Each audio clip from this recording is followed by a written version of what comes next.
Señoras y señores, muy buenas noches. Mi nombre es Oscar Díaz y les doy la bienvenida, como todos los domingos, a las 7 de la noche en vivo y en directo desde ATV+, para empezar el programa Tierra Adentro, como lo hacemos desde hace 9 meses. Hoy tenemos un programón, tenemos muy buenos invitados, no se muevan de sintonía. Vamos a empezar con un comentario que tiene que ver con lo siguiente. Esta semana el portal Ojo Público alertó sobre continuos incumplimientos de las normas ambientales por parte de Activos Mineros, la entidad estatal encargada nada menos que de la remediación de pasivos ambientales mineros. Esto, la verdad, nos hizo recordar los graves problemas que atraviesa la polémica obra de remediación más costosa del Estado, que es la desmontera Excelsior en Cerro de Pasco. Les voy a contar. Activos Mineros firmó un contrato con el consorcio San Camilo por 143 millones de soles. ¿Para qué? Para remediar la desmontera Excelsior, que es un pasivo inmenso en el Perú. Esto debió finalizar, según contrato, el 25 de junio del año pasado. Ojo, del año pasado. Sin embargo, los reiterados incumplimientos del consorcio San Camilo, que motivaron la aplicación de penalidades contractuales por un monto muy superior al máximo permitido por la normativa de contrataciones, no fueron atendidos a tiempo por la gerencia de Activos Mineros para dar término a este contrato, maniatando así al Estado. Esta negligencia, amigos, ¿por qué lo comentamos?, representaría grandes perjuicios económicos para el país, millonarios en realidad, por nuevas ampliaciones de plazo, adicionales que podrían significar que el costo inicial que les mencioné de 143 millones de soles se convierta y supere los 200 millones de soles en un claro perjuicio a la economía nacional, además sin terminar de remediar este tremendo pasivo. Ante estos hechos, llamamos la atención en Tierra Adentro de las autoridades, en particular del directorio de Activos Mineros, que debe tomar cartas en el asunto y solucionar este problema. Y si no es así, pues lo tendrá que hacer el FONAFE, quizá cambiando este directorio y cambiando la gerencia, porque no se puede seguir perjudicando, como está pasando hoy, a todos los peruanos. Porque, ojo, cuando hablamos de que este costo de una remediación fallida está pasando de 143 millones a más de 200, eso es plata de todos nosotros, de todos ustedes. Y no se puede permitir. Esta es una tarea también para el nuevo ministro de Energía y Minas, que esta semana juramentó.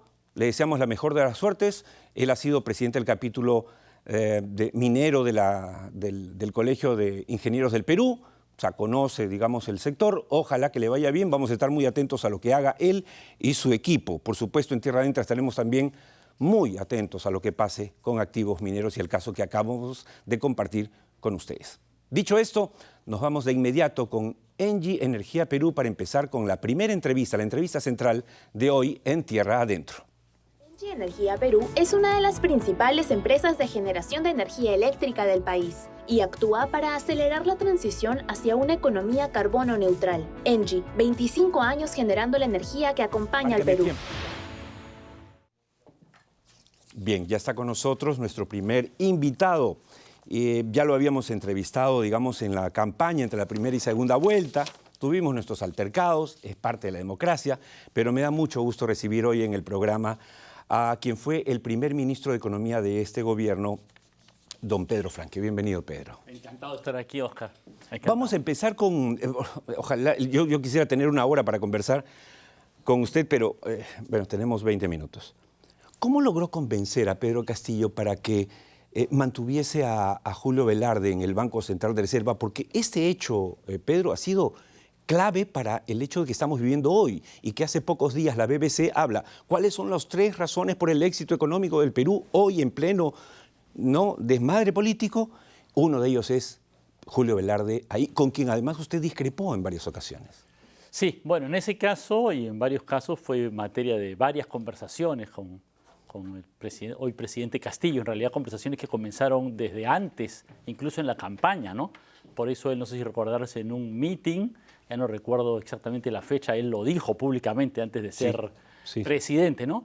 Pero fue usted el que lo convenció, Pedro. Fue cuestión Pedro, de explicarle la importancia del BCR, la forma como se conforma su directorio, que no es tan sencillo, y la necesidad de tener ahí una autonomía que es sumamente importante con alguien de experiencia. Bueno, eso fue muy pero bueno. Creo que hubo que... Es una cuestión de explicarlo, pero creo que fue algo positivo. ¿Y qué lo convenció a usted de que era importante extender la presencia de Julio Velarde por 5 años? En lo personal. Creo que en lo personal, aunque efectivamente yo he discrepado con Julio Velarde en otras oportunidades, creo que el rol que cumplió el BCR en la pandemia con Reactiva fue un rol muy significativo. Fue una política muy novedosa, muy audaz y clave para la resistencia, la resiliencia del aparato productivo peruano y para poder recuperar, ¿no? Recuérdate, fueron 55.000 millones de soles. Claro, la garantía la puso el Ministerio de Economía y Finanzas, pero la plata la puso el Banco Central de Reserva. Así es. ¿No? Fue una buena coordinación en ese momento del MEF con el BCR que fue muy potente, ¿no? Y bueno, es una persona con mucha experiencia, ¿no? Es una persona que tiene un gran conocimiento de la economía. Ahora, el Perú es la segunda economía con mayor crecimiento en Latinoamérica, según el Fondo Monetario, el Banco Mundial, Standard & Poor's, Fitch Ratings. Hemos presentado aquí en una entrevista exclusiva con la encargada de todos los análisis económicos de Fitch Ratings para las Américas.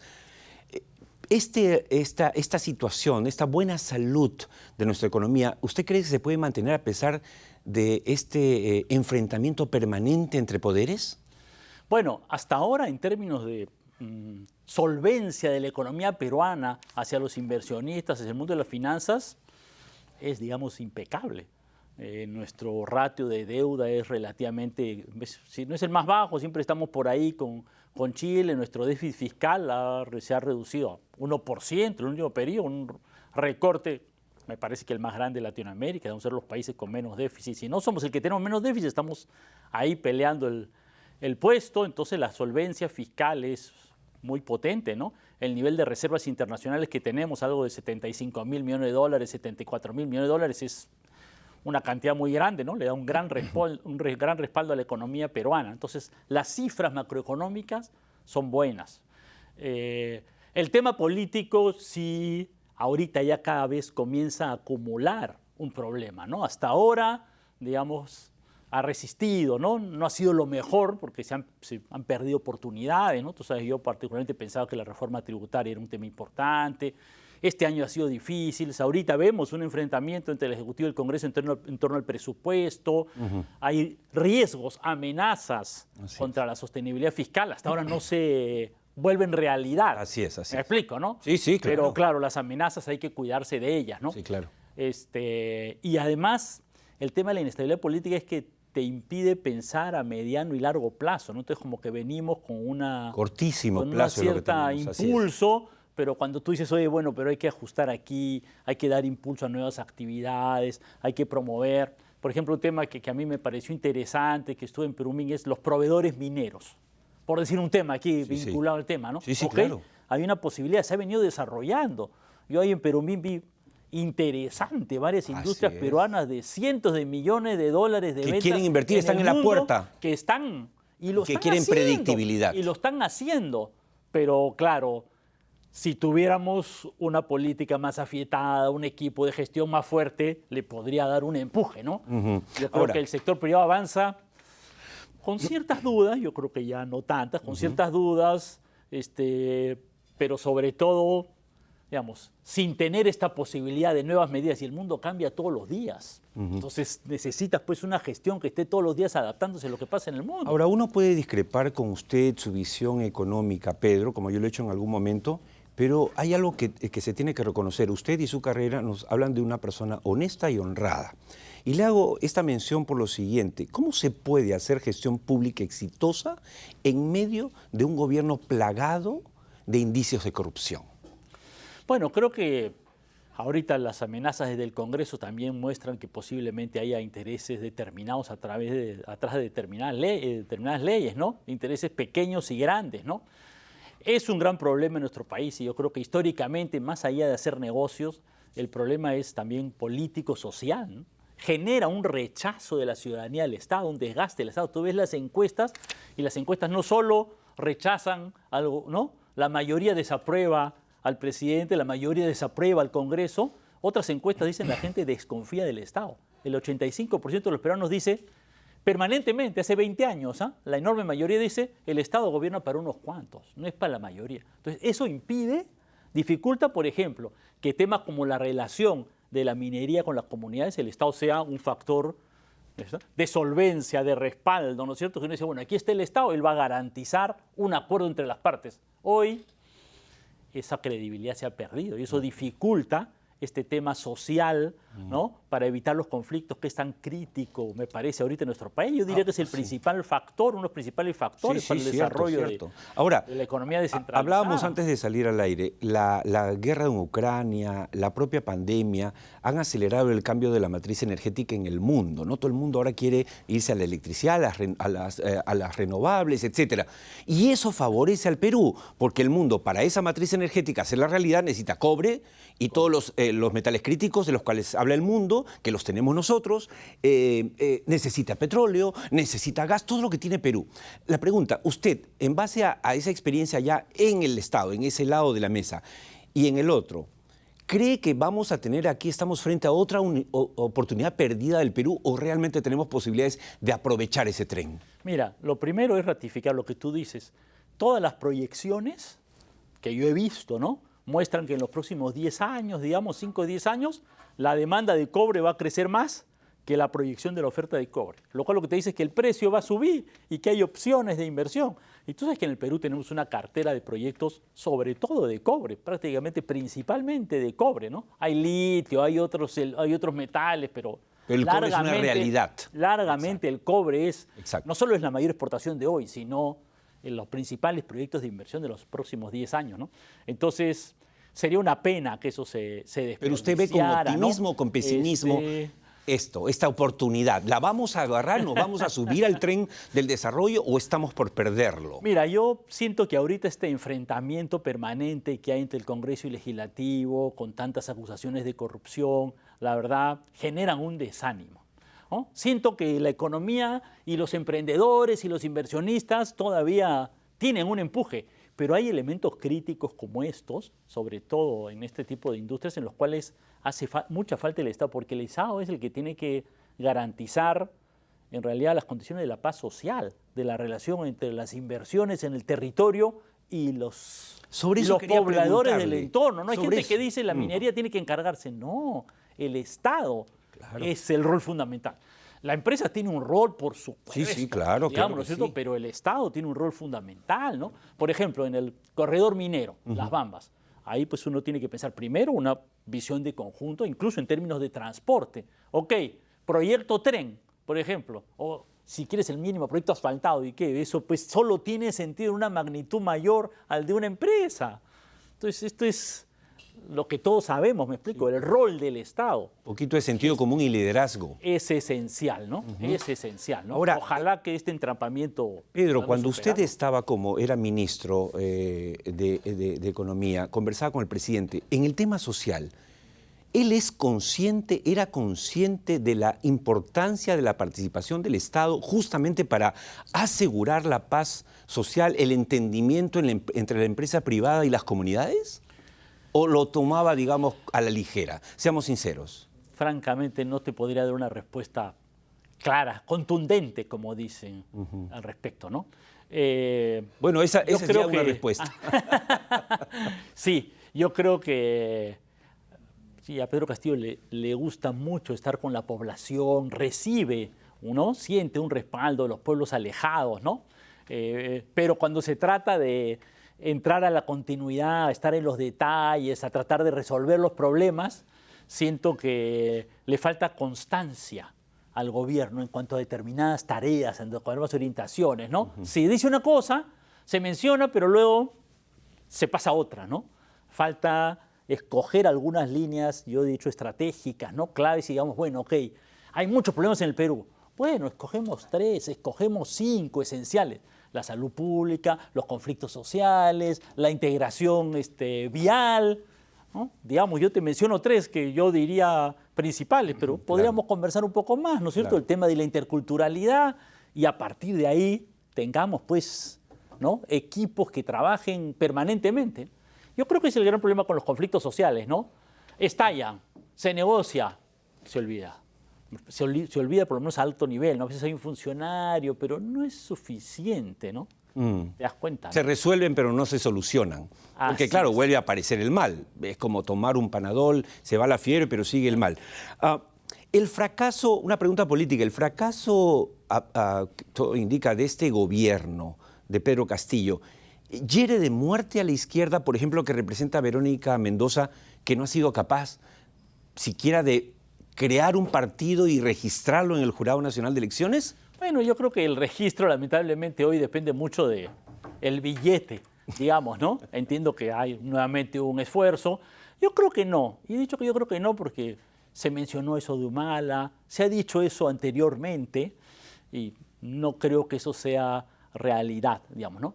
Lo que sí más bien pienso es que hay mucha fragmentación en la agenda política y mucha desorganización social y política. Entonces yo creo que hay un problema más estructural. Yo veo o sea, así como el Congreso, esto se ve totalmente fragmentado.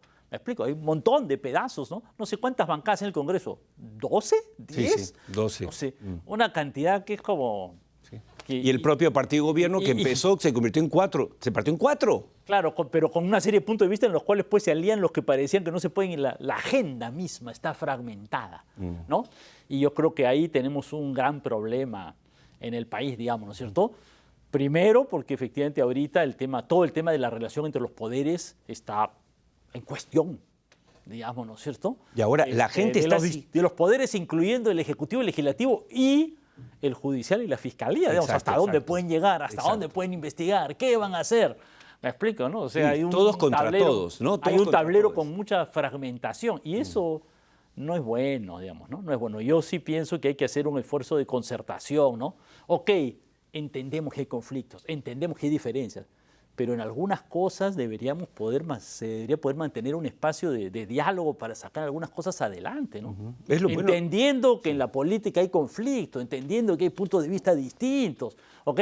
Nadie dice que, no sé, los blancos se vuelven negros y los negros blancos, ¿no? Pero busquemos una forma de pensar en los próximos años para el Perú, ¿no? ¿Qué espera de la nueva primera ministra Betsy Chávez? Que bueno, esas cosas que tiene el señor Castillo nos da una primera ministra que fue censurada. Esto yo no lo había visto nunca en la historia del Perú. O sea, la censuran como ministra y él la premia haciéndola primera ministra. Entonces, claro, algunos lo leen como una provocación. ¿Qué espera usted de ella y de este gabinete remozado? Bueno, más allá del pasado, digamos, ¿no es cierto?, de las personas que conocemos, yo pienso eso, ¿no? Yo pienso que hace falta una política de concertación. No sé si el nombramiento es el más conducente a este fin, ¿no? Pero uno puede pensar en dos posibilidades, digamos, inmediatas, ¿no? Una es que siga la confrontación. ¿Me explico? Ejecutivo versus legislativo. No sé bajo qué medios, ¿no? Pero confrontación, confrontación, confrontación. Además que parece ser una confrontación sin solución. Exacto. No sé si me explico. Entonces como que, no sé. Sí. Todos pierden, nadie gana. Es como la película La Guerra de los Roses, que yo siempre menciono, donde al final los protagonistas, que son dos personas que se están divorciando, terminan colgados en una lámpara y caen los dos y los dos mueren. Fíjate que este ejemplo ahorita he estado pensando, ¿no? Venezuela, Maduro, la oposición y Estados Unidos. ¿Han logrado un acuerdo definitivo? Este fin de semana. No han logrado un acuerdo definitivo. ¿Pero han logrado un acuerdo parcial? Sí. Y a partir de ese acuerdo parcial están comenzando a volver a producir petróleo. Sí. Y de ahí van a tratar de rescatar un dinero para que eso llegue a la gente venezolana que está allá a mejorar su condición. Mira, es algo. Eso lo decimos, no es claro. todo. No es todo. Pues Las cosas no son tan fáciles de resolver, no se consigue todo, pero se puede lograr acuerdos parciales. Y mira de dónde te estoy hablando, me explico, ¿no? O sea, del nivel de confrontación y de la dificultad de los actores de los que te cuento. En la guerra de Ucrania, Pedro, hay momentos en que los dos países en guerra, en conflicto, dicen vamos a parar un ratito para que salgan los heridos, los viejos. O sea, y acá para que salgan los barcos llenos de trigo. Llega el alcalde de Lima y dice, yo no me siento con el delincuente. O sea, así no podemos avanzar, estamos mal, pero por los dos lados. Ojalá que Betsy, efectivamente, como usted dice, que tiene esas dos personalidades, ¿no? A veces es suave y concertado. ¿Usted ha tenido como ministro, creo que compartía en el gabinete o estuvo después? Sí, ¿cierto? En una época. Se conversa, pero por otro lado a veces le sale pues el Aníbal Torres que tiene dentro y ojalá que no sea ese el que asuma ahora que es premier. Yo creo que tiene que ser una política de gobierno, ¿no? Porque también el premier no puede actuar distante, distinto, diferente del presidente, ¿no? Y del gabinete en su conjunto, ¿no? De acuerdo. Entonces yo creo que ahí hay un trabajo de ponerse en una propuesta, ¿no? Pedro, le agradezco mucho que haya aceptado nuestra invitación. Creo que ha sido muy claro en varios de los puntos que ha planteado. Nosotros en este programa somos muy optimistas a pesar de todo y creemos que hay que seguir para adelante. Yo siempre digo, si hemos sobrevivido, y los que tenemos más de 50, si hemos sobrevivido a lo que fue el gobierno militar de Velasco, hemos sobrevivido a Alan García parte 1, hemos sobrevivido al terrorismo, hemos sobrevivido a la dictadura Fujimori-Montesinos, la dictadura corrupta, no nos va a matar pues un Pedro Castillo, digo yo. Bueno, muchas gracias por haber estado con nosotros. Muchas gracias por la tenerlo oportunidad nuevamente en otra ocasión. Me gusta tu optimismo, ojalá que podamos salir adelante. Así Yo tiene que comparto ese deseo. Así tiene ¿no? que ser. Quédese aquí conmigo, nos vamos a la pausa de inmediato con la alerta legal y regresamos con varios invitados que estoy seguro van a concitar su interés. No se muevan que estamos aquí en Tierra Adentro por ATV+. Volvemos. Existe una autógrafa de ley para perdonar horas a quienes dejaron de laborar durante la pandemia, en una equivalencia de 1 a 3. Esto implica que cada hora de trabajo en sobretiempo o dedicada a capacitaciones fuera de la jornada compensará 3 horas de licencia con goce de haber, de igual modo con las vacaciones. Esta norma quiebra la racionalidad de la prestación personal del trabajador, añadiendo un costo laboral arbitrario a la empresa.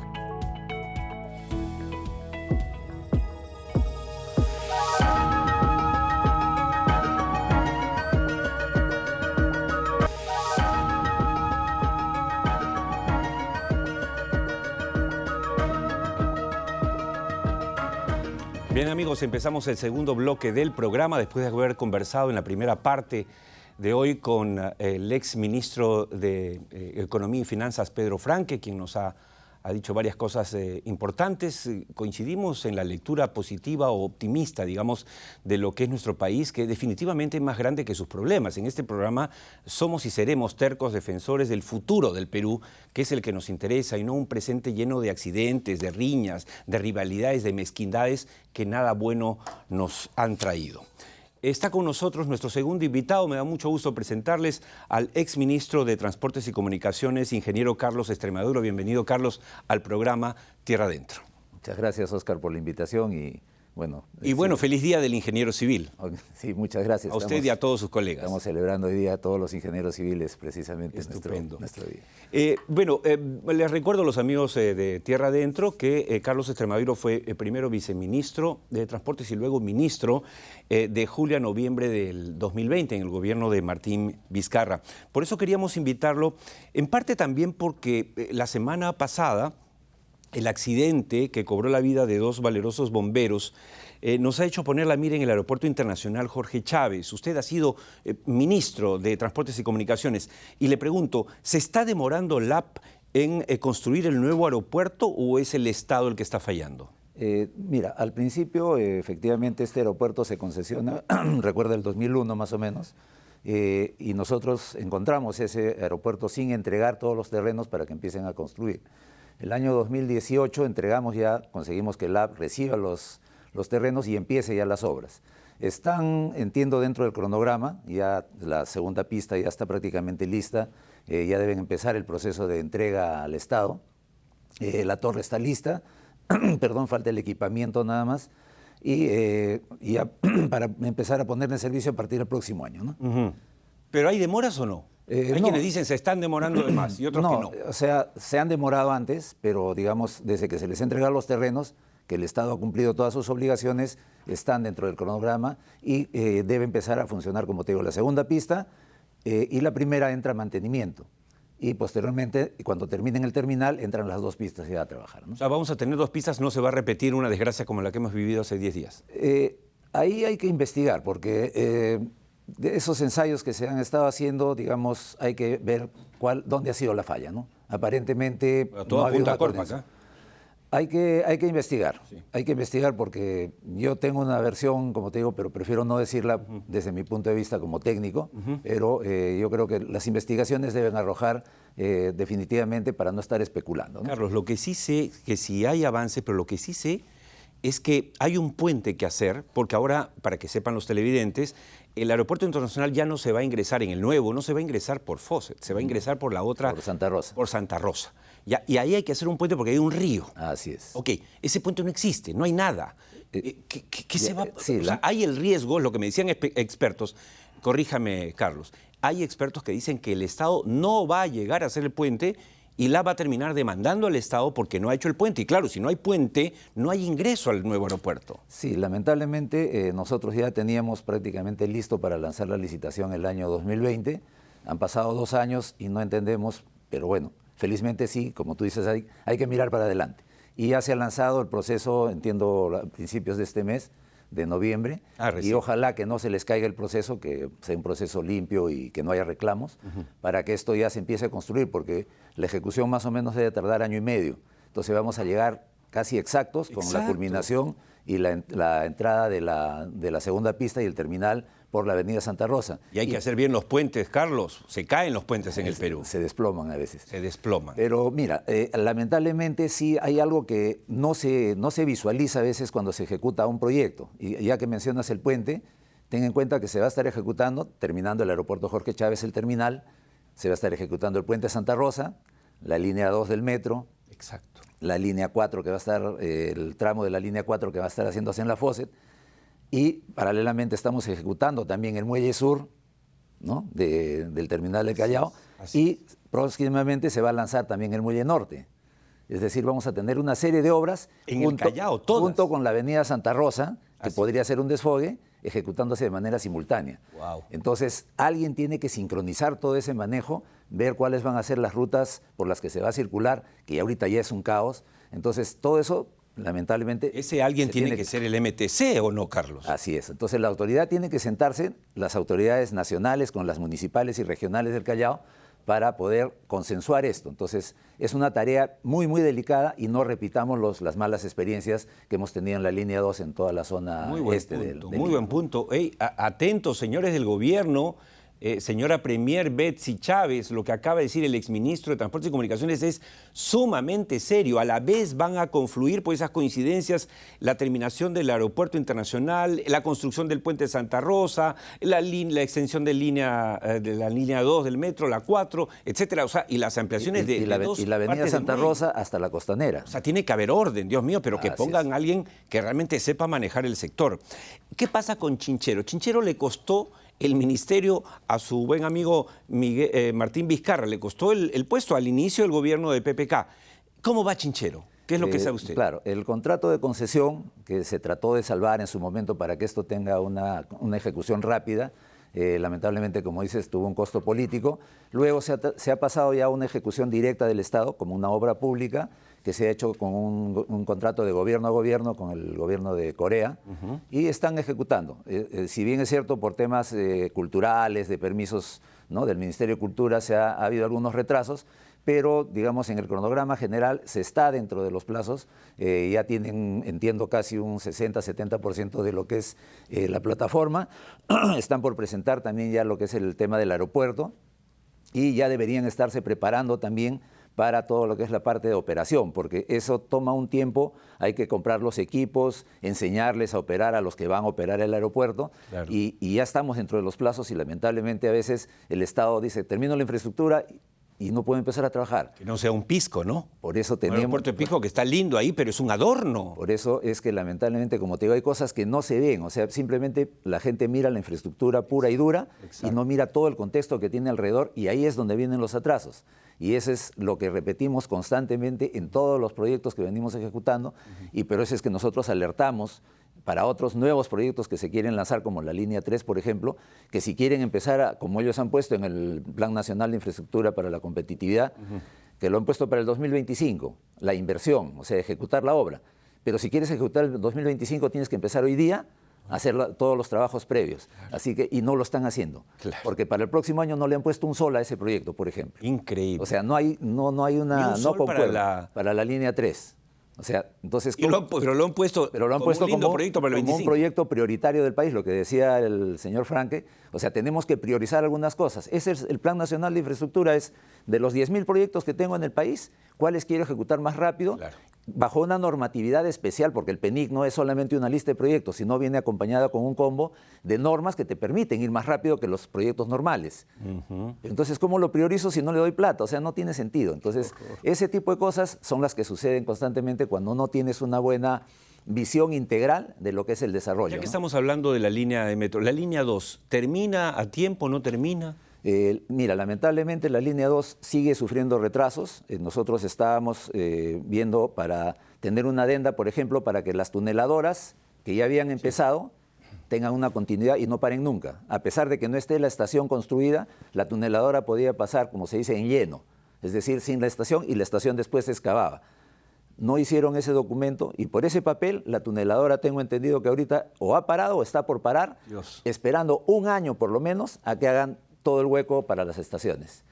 O sea, eso va a ser bastante grave y eso es solamente ponerse de acuerdo, firmar una adenda y darle el permiso a la empresa para... Es un perjuicio económico para el país. O sea, claro, es que a veces miramos el perjuicio de las cosas que se hacen o miramos que las cosas que se hacen pueden costar mucho, pero no miramos cuánto cuesta no hacerlas. No hacerlas, eso es más caro todavía para el país porque nos retrasa un montón en el desarrollo que necesitamos. De acuerdo, ¿no? Muy interesante. Última pregunta. El megapuerto de Chancay es una de las obras de infraestructura privada más importantes de los últimos 30 años, por lo menos en el Perú y al parecer en Latinoamérica. Usted ha sido ministro de Transportes y Comunicaciones y sé que luego se pudo impulsar el inicio, digamos, ayudar al inicio de esta obra que es efectivamente privada. ¿Qué sabe usted sobre los avances de este megapuerto tan importante que puede cambiar la historia económica del Perú? Sí, justamente Chancay fue una de las cosas que nos hizo dar cuenta de la cantidad, digamos, absurda de requisitos y de cómo tiene que ser cualquier entidad para poderla salvar. Es una obra que puede alcanzar los 3.000 millones de dólares de inversión. Ahorita la primera etapa creo que son algo de 1.200 millones, totalmente privada. Y sin embargo le ponemos una serie de trabas a ese tipo de inversión que nos van a permitir precisamente complementar. O sea, no es que va a competir con el Callao, lo va a complementar y todo el país va a crecer teniendo un par portuario entre Chancay y el Callao. Entonces, pero como Estado igual, teníamos que haber preparado todo un combo de inversiones porque, por ejemplo, el tema de transporte, todo el desarrollo urbano se va a mover hacia el norte. Vamos a tener una gran movilización de personas que van a querer trasladarse de Lima, del Callao, hacia Chancay y de vuelta todos los días y no tenemos la infraestructura de soporte. Tenemos el tren de cercanías norte que se tiene que hacer en algún momento. La línea 3 que te estoy mencionando que es vital. O sea, si estoy haciendo el tren de cercanías sur, tengo que cruzar Lima. Y para cruzar Lima necesito la línea 3 de metro que me va a llevar desde el sur, desde Chorrillos, hasta la parte norte, ¿no? Cerca del río Chillón. Y de ahí cojo el tren de cercanías norte. Pero no nos estamos preparando. Y mientras tanto, no podemos esperar porque Chancay ya está a la vuelta de la esquina. ¿Qué podemos hacer? Hay propuestas de los privados para poder hacer, por ejemplo, dentro de lo que es la concesión de la Panamericana Norte, un reordenamiento de las vías. Tengo el Pasamayo que está prácticamente sin utilizar por temas de seguridad, y tengo la posibilidad de hacer otra vía paralela en la parte, digamos, más interna, por donde está ahorita la variante, y hacer un par vial, de tal modo que uno sea de ida y otro de vuelta. Ese ordenamiento no es difícil, esa construcción no es difícil, pero o sea, se ha hecho llegar la propuesta al Estado, pero está durmiendo. Decisión, claro. En Chancay, hace tiempo, ya yo dejé prácticamente listo un intercambio vial para pasar de la parte del antepuerto a la parte del puerto y darle servicio a la población. Sí.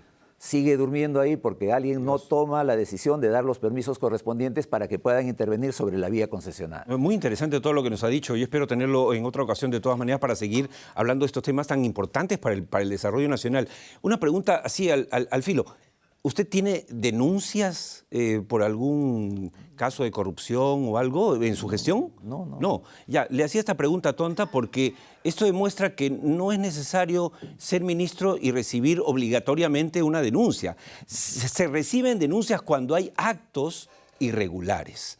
Muchas gracias. No, gracias Carlos, a ti, Oscar. Gracias. Feliz día esperamos hablar en otro momento de la carretera central y otros proyectos y cómo es que nosotros precisamente en un ministerio tan cuestionado hemos logrado hacer una gestión más bien que ha combatido con pruebas demostradas el tema de corrupción. Entonces sí podemos conversar y como tú dices, sí podemos hacer gestión sin necesidad de ensuciarse las manos. Sí, y por eso lo hemos invitado hoy. Carlos, muchas gracias. Gracias. Por además este salto de su querida Moquegua Lima para estar con nosotros en esta ocasión y espero que se repita.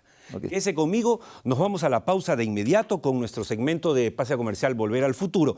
¿Saben ustedes que en el futuro, pero pronto, ahora van a saber cuándo, ya no los va a recibir una señorita muy amable en la recepción del hotel, sino un robot? Bueno, miren ese dato, nos vamos a la pausa y regresamos con la última parte del programa con dos entrevistados de primera. Volvemos.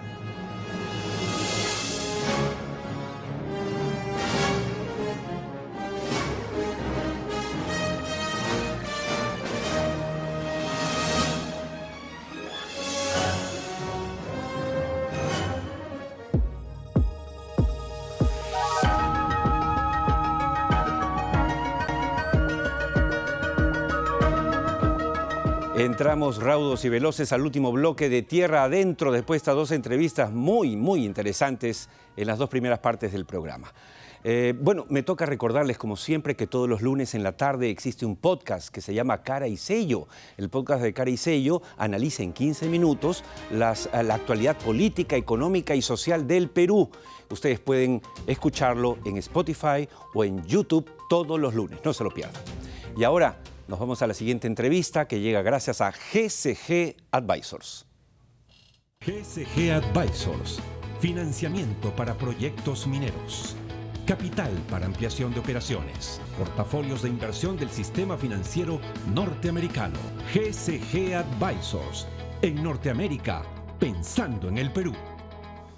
Bueno, y nuestro invitado es José González, que todavía está en el Perú, pero ya retorna a Nueva York, donde radica hace 30 años. Buenas noches, José. Encantado, Oscar. A ver, el gobierno de Venezuela y la oposición venezolana acaban de reunirse este fin de semana en México, teniendo como intermediario, ¿no es cierto?, a Noruega. Todo esto con la anuencia de los Estados Unidos de Norteamérica. ¿Cuál es el significado político y económico de este encuentro? Esta es la tercera rueda de México, Oscar, promovida por Noruega, pero que se había interrumpido por más de un año en virtud de desavenencias entre los Estados Unidos, el gobierno territorial venezolano y la oposición, y se reúnen porque llegan a acuerdos prenegociados básicos en los cuales se acuerda que los Estados Unidos libera $3.000 millones congelados de Venezuela en el sistema financiero norteamericano para utilizarlos para una serie de proyectos sociales, pero para también gasto público. La caja venezolana está muy apretada.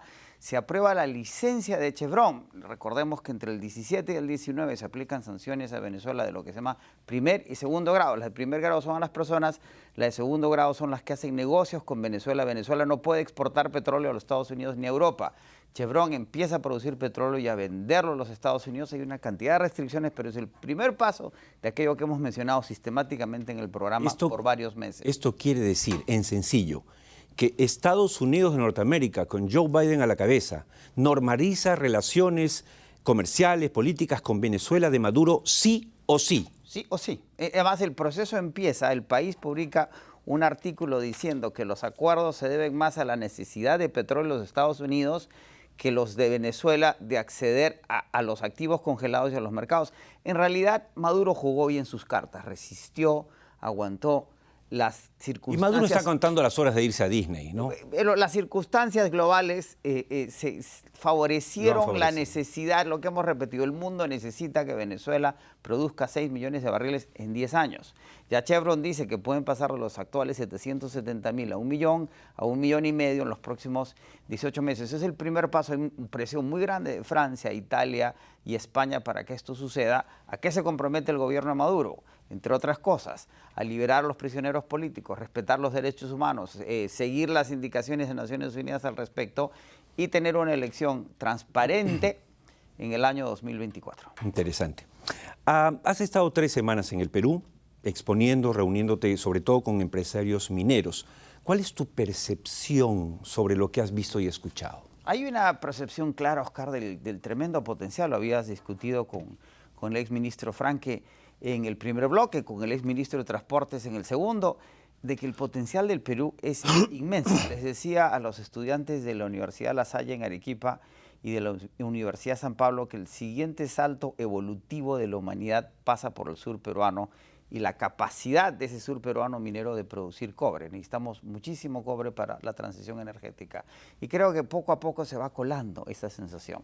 Y de las corporaciones mineras extranjeras de atender y deshacer el nudo de los conflictos sociales, pero de verdad, no resolverlo, sino solucionarlo de una vez por todas, porque el valor de esos metales y minerales que hay en el Perú es inmenso. Y las posibilidades del Perú, por su capacidad de minado y su ubicación geoestratégica, solo van a favorecer al país. Ahora, pero ¿crees sinceramente, esta es mi pregunta final, que el inversionista minero en particular es realmente consciente de que no puede darse el lujo de quedarse entrampado en medio de la pugna política suicida entre el gobierno y la oposición y que debe gestar un nuevo liderazgo, digamos, mirando al cambio de la matriz energética mundial que coloca al Perú en un lugar de privilegio? Mira, el viernes pasado que estuve de orador de apertura con Alicia García Herrero desde Taiwán, en el Perú Mining. En el Perú Mining Business, creo que hay una conciencia clara, hay un mensaje claro de todas las partes involucradas, del potencial es muy inmenso. Ahora bien,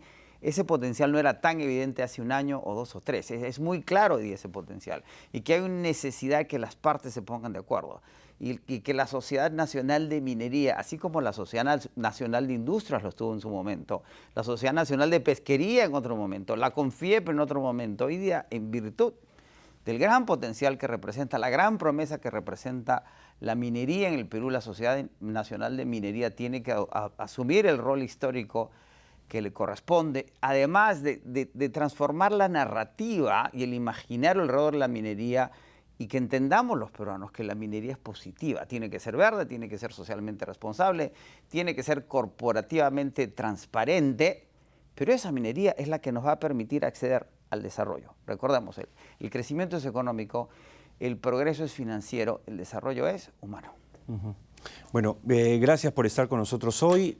Retomamos nuestros contactos vía Zoom desde Nueva York, como todas las semanas a partir del próximo domingo. Me alegra que hayas estado aquí en nuestro país, que es tu país, ¿no es cierto? Aunque tú eres arequipeño, eres peruano también. Bueno, felicitaciones por lucir ahora el terno Lavalier, que es realmente la marca de este programa. Mil gracias, encantado. Gracias. Un placer. Nos vamos rápidamente para la siguiente entrevista, la entrevista del cierre, que llega justamente gracias a Lavalier.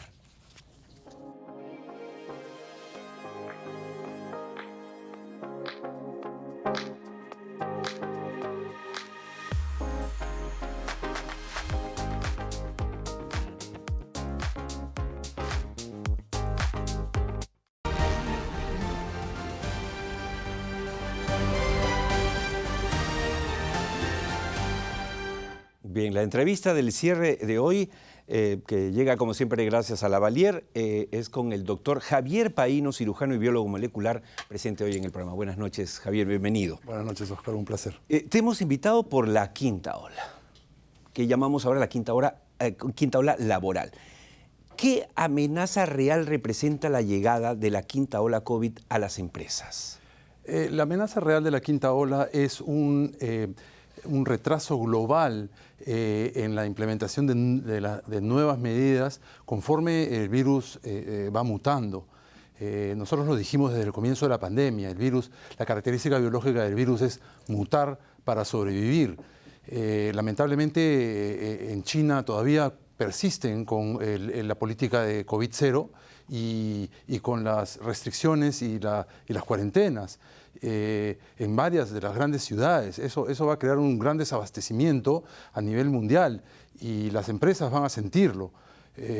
China tiene una dificultad grande en cambiar sus políticas, más aún ahora que está en cambio de gobierno.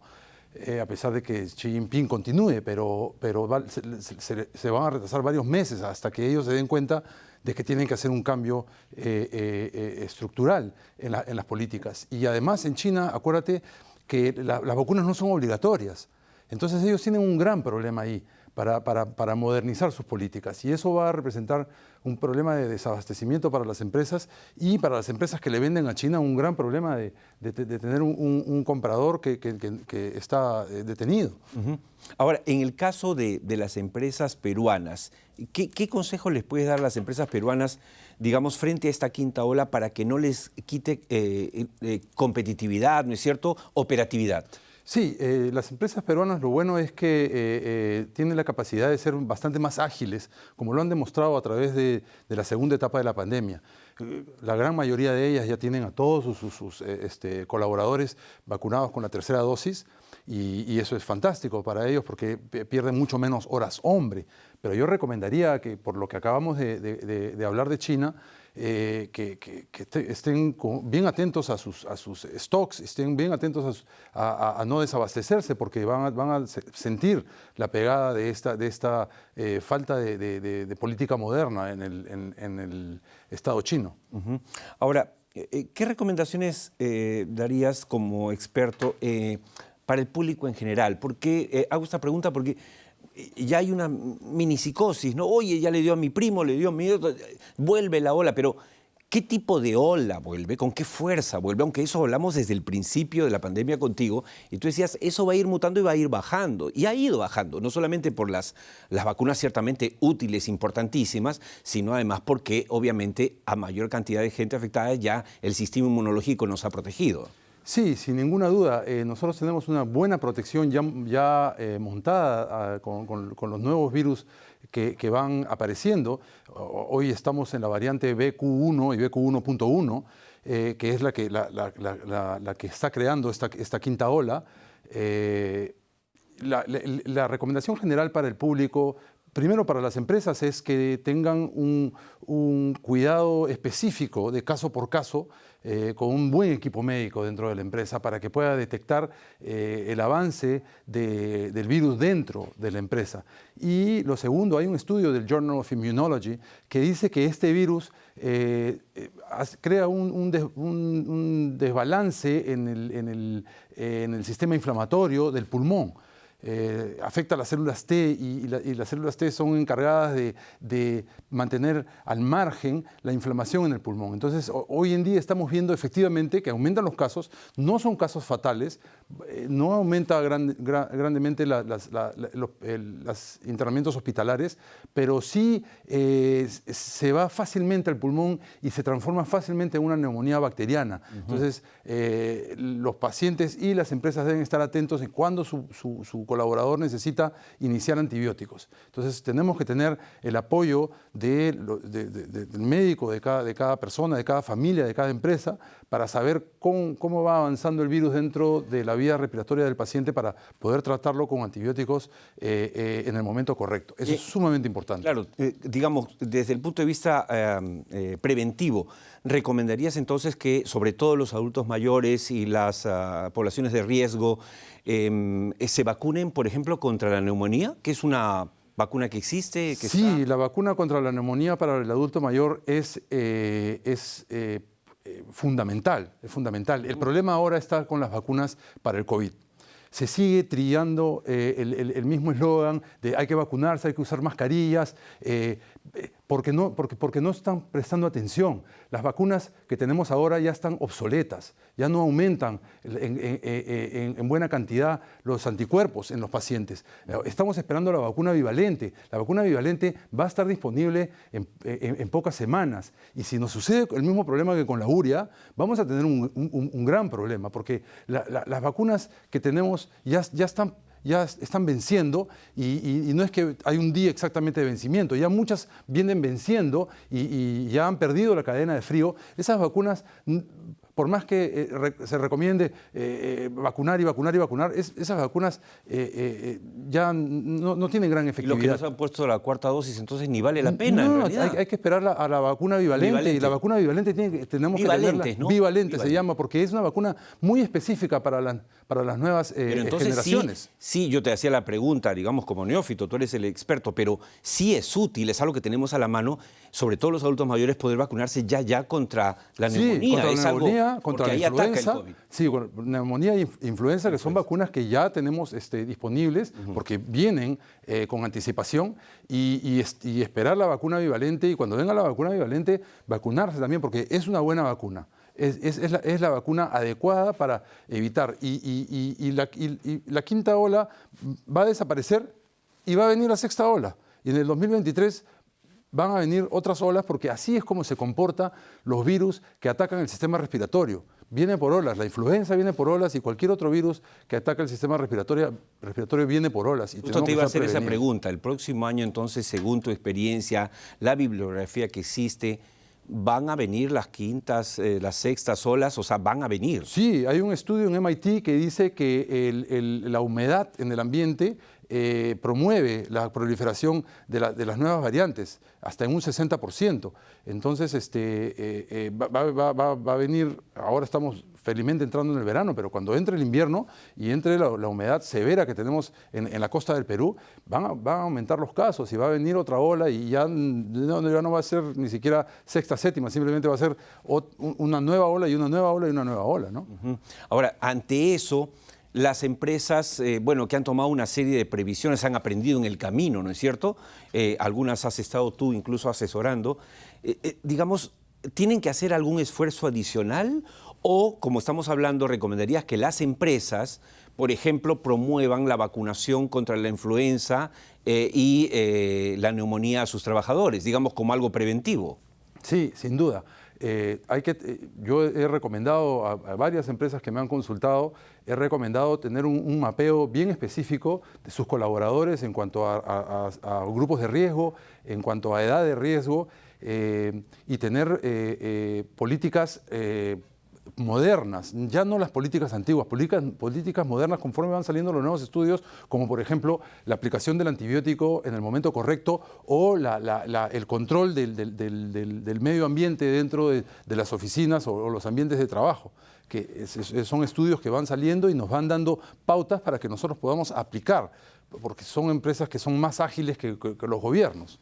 Ahora, en la pandemia, ya la última pregunta, en la pandemia nos dimos con la terrible sorpresa, desagradable, y yo diría que hasta criminal, de que no habían camas UCI en el Perú, ¿no es cierto? Ni el equipamiento ni el personal. Bueno, se creció.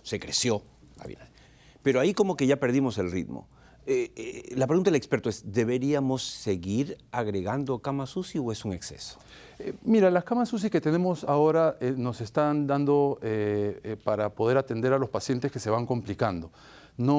No es un problema de cama UCI porque, como conversábamos antes, el virus ya no llega hasta ese punto. Es más que todo la pérdida de horas hombre por un mal manejo del COVID en sus estados iniciales. Lo que yo, si tuviese que determinar un factor específico, es la vacuna bivalente. No nos puede pasar lo mismo que con la urea. Y esas las tiene que traer el Estado. Sí. Y tiene que ser eficiente para traerlas. Y por lo que se sabe, ¿van a llegar? ¿Están en camino? ya están en sus últimas etapas para comenzar la comercialización. Deberían en el comienzo del 2023 ya estar disponibles. Porque nadie está hablando, yo no estoy escuchando a nadie hablar de la vacuna bivalente. O sea, esto que nos estás planteando hoy es preocupante. O sea, creo que es una llamada de atención también para los colegas. Es decir, hay que empezar a informar y preguntar al MINSA qué está haciendo, en qué tránsito está esa vacuna. Lamentablemente se sigue hablando de la tercera dosis y la cuarta dosis porque no están prestando atención a cómo viene la evolución del problema. Lamentablemente. Bueno, pero tu mensaje está clarísimo. Muchas gracias, Javier, por haber estado con nosotros. Ya están advertidos en el gobierno y los amigos televidentes de Tierra Adentro también con los buenos consejos del doctor Javier Paino. Quédate conmigo, Javier, para despedir. Nos vamos, como siempre, con la frase de la semana, esa vez de Walt Disney, nada menos. ¿Qué dice Walt Disney? Pregúntate si lo que estás haciendo hoy te llevará a donde quieres mañana. Una pregunta muy sencilla en realidad, pero sería bueno que anoten esto para el presidente Castillo, por favor, ¿ya? Urgente, que se lo pasen. Bien, señoras y señores, muchas gracias por haber estado con nosotros. Se nos fue la hora, volando como siempre. Nos vemos la próxima semana, 7 en punto de la noche, en ATV+, con repetición a las 9. Oscar Díaz les dice gracias. Eso fue todo por hoy. Nos vemos la próxima semana, si Dios quiere.